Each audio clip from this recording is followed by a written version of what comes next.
It has become an internet phenomenon of the last few years. Details of certain events or things that people remember and collectively agree on, but that do not square with reality.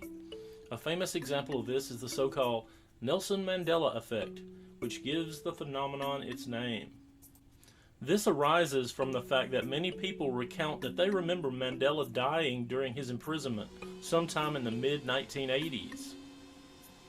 We know, of course, that Mandela was freed with the collapse of apartheid and went on to become the first black president of South Africa, and lived to a ripe old age, passing away in 2013 at the age of 95. How is it then that so many people seem to remember this great historical activist and leader dying decades earlier? Allow me to advance a theory. Memory is a curious thing. The fallibility of human recollection has been demonstrated many times. This serves to demonstrate the fallibility of human recollection.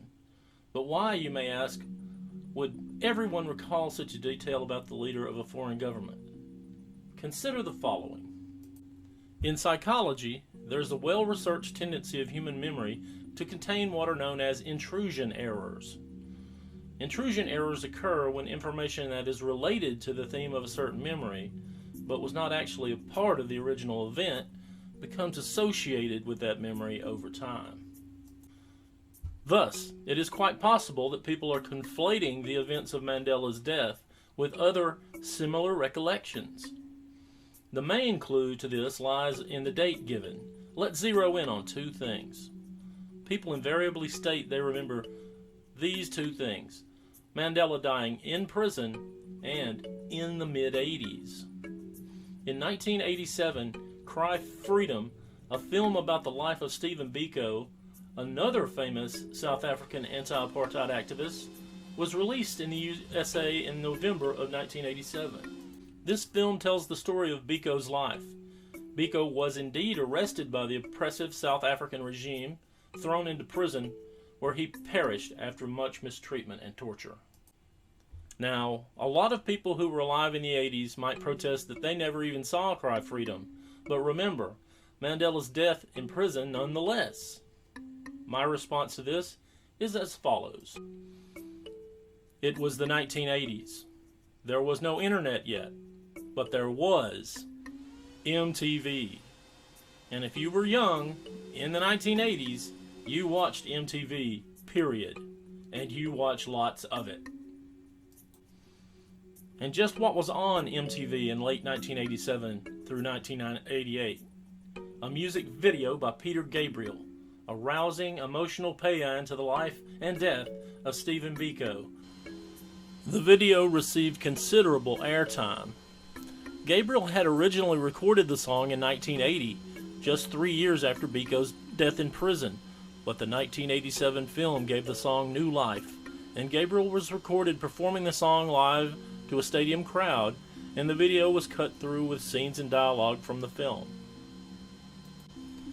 It's easy to understand how images and ideas from the video seeped into the unconscious minds of many people and became associated with someone else who was more famous and also closely associated with South Africa and apartheid in the public mind.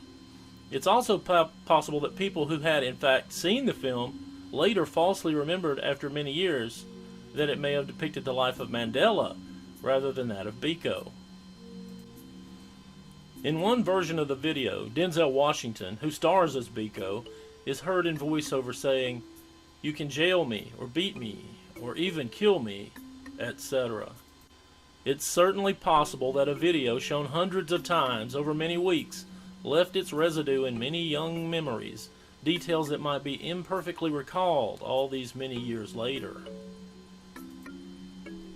While it can be argued that this may explain the case that gives the Mandela Effect its name, it doesn't explain the other cases, like the fact that so many people remember comedian Sinbad starring as a genie in a movie called Shazam, or people recalling a cornucopia-style horn in the Fruit of the Loom symbol.